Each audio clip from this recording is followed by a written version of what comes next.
Football is about controlled rage, but it's inevitable that the rage will get out of control sometimes. My goodness, this is going on and on. With the high stakes, money, and egos in the NFL, tempers will always flare, no matter how hard the league tries to keep order.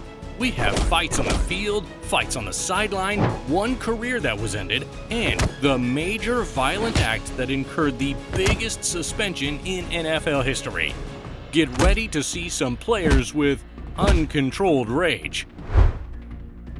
Steve Smith was an expert in getting under the skin of a defender. He was the dog that got every other dog in the neighborhood barking. What is surprising is the conclusion of this particular dust-up.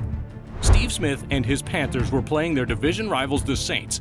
These teams had to see each other twice a year, and the New Orleans defenders were sick of seeing Smith.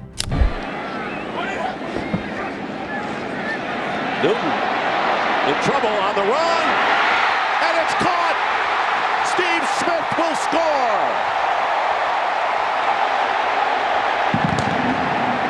score! Roman Harper hit him late, but Smith didn't care. He still did his touchdown celebration. But when a scuffle broke out between the entire Saints defense and Carolina offense, Smith then decided to get in on it. However, he didn't look for Harper. He just looked for someone wearing a Saints jersey and engaged.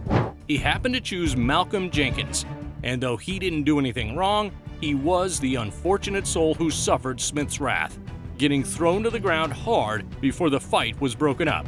In the end, Steve Smith won. Not only did he score, but Roman Harper was the only one penalized and fined $15,000. Last time, the offensive player got away clean. This time, it's different and more severe. Because in the Bengals-Jaguars game, now you see the players running it. How did we get here? Did AJ Green just get flipped over and speared like this was a WWE match? Let's go back to the beginning of the play. A simple running play, and then Green lost it. A chokehold, several punches, and then the teams came flying in, and it was a royal. Both Green and Ramsey got thrown out of the game. But it was AJ Green who got the fine, $42,000. These were both AFC teams, but not division rivals like the next clash. Andre Johnson played for the Texans from 2003 to 2014.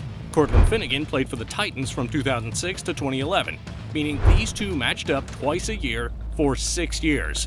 Finnegan was one of those DBs who talked a lot of trash, and on top of that, he was known across the league for being a dirty player. Seeing as how Johnson was Houston's #1 receiver, Finnegan was often covering him. In one particular matchup in 2010, Finnegan was extra physical and talking more trash than usual. He clearly agitated Johnson. In the fourth quarter, while Finnegan's Titans were trailing 17-0, he took it too far and jammed his hands into Johnson's face. This is something else. Watch this, folks. Now, you talk about a fight. This is serious stuff. This is Jimmy on your left, and that's Howie on the right. And that's how we warm up for the pregame show. After Johnson ripped Finnegan's helmet off, Finnegan returned the favor. But then, the 6'3", 229-pound Johnson decimated the 5'10", 190-pound Finnegan. That's what happens when you punch above your weight class. Both were fined $25,000 for this altercation. The DB versus wide receiver fights are the most fun, especially when big egos are involved like the next one. When you take an entity like Josh Norman, who consistently delivers big hits, got into it with receivers, and even his own quarterback, going against someone like Odell Beckham Jr., igniting huge fights in games, and even with inanimate objects on the sidelines, you have the makings of a perfect storm. In 2015, Beckham's Giants squared off against Norman's Panthers, and it felt like the two were in each other's faces as soon as the beginning kickoff. It was beyond physical play. They were going out of their way to hit one another. Beckham was having a rough game, and the Panthers were blowing out New York. So, Beckham zeroed in on Norman. After Beckham went headfirst into Norman, and Norman went knee-first into Beckham, the two didn't even get thrown out of the game.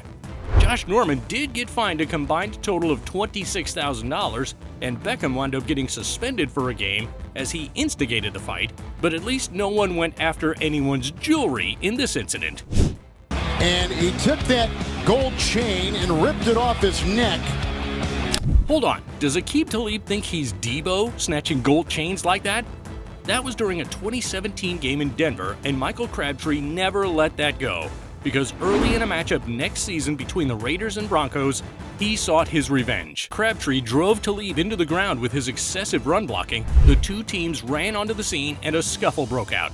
Helmets and yellow flags flew in the air and it was total chaos. While the refs tried to get that scene sorted out, Crabtree and Talib made their way to a different side of the field. Look at this.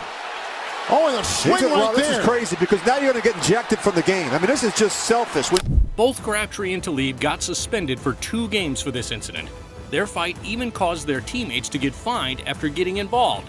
$30,000 for Raiders lineman Gabe Jackson and $12,000 for Broncos linebacker Shane Ray. Now these are some great player versus player fights. But what about coach versus coach? Rex Ryan is known for his boisterous personality both as a coach and an ESPN analyst. He used to be known for his fiery personality on the sidelines. Have you ever wondered where he got that from? Obviously, my dad had coached with the Jets for 8 years, won Super Bowl III.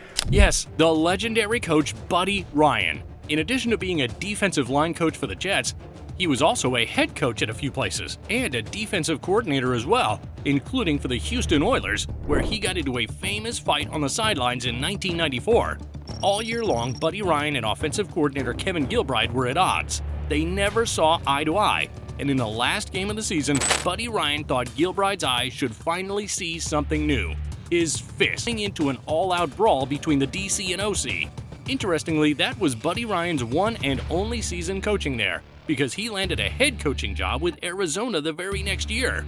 So we've seen coaches and players get extracurricular, but what about the refs? So we have a foul against an official, personal foul, number 70. Who needs the towel?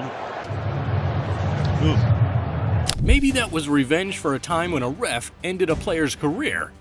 Back in 1999, the penalty flags weren't filled with sand, they were filled with ball bearings.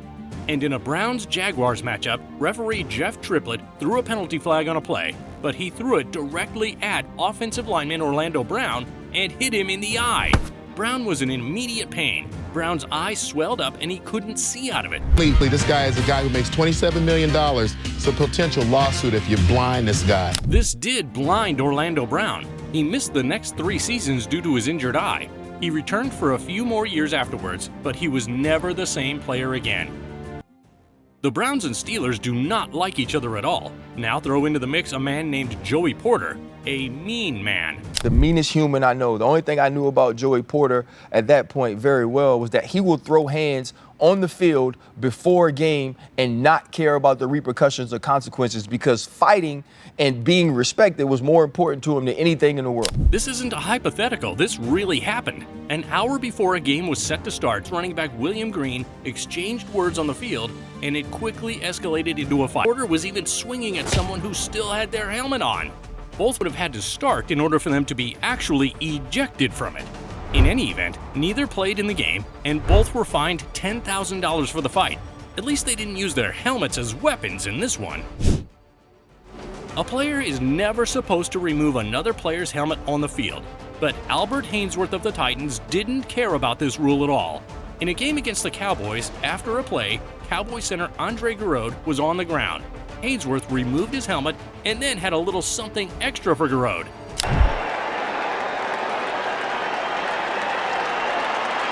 Right there. Oh my gosh. That's uncalled for, man. That is unbelievable. After stomping on Garrett's head and removing his own helmet in frustration, Haynesworth was ejected. Haynesworth was suspended for the next 5 games, and with fines and missed game checks, he lost around $190,000. At that time, this was the longest suspension a player ever received for a violent act on the field of play. And it held that distinction for about 13 years until one of the biggest division rivalries came back around for a rematch. There's a flag as... Whoa! Hello! Whoa! The Browns and Steelers saved the helmet swinging for this rematch. A Thursday night matchup in November of 2019 in which the Browns were already going to win and the Steelers were basically just running the clock out. Myles Garrett was tackling Mason Rudolph in an excessive manner, to which Rudolph took exception and tried removing Garrett's helmet. After failing, Garrett showed Rudolph how to remove a helmet, and then wielded his protective gear as a weapon. The Steelers lineman took Garrett down and delivered blow after blow while Ogunjobi ran up and knocked Rudolph to the ground. It was a melee that resulted in 33 different players getting fined. 29 players were fined $3,500 apiece for entering the fight area. Ogunjobi was fined $10,000 and suspended 1 game. Pouncey was fined $35,000 and suspended 2 games.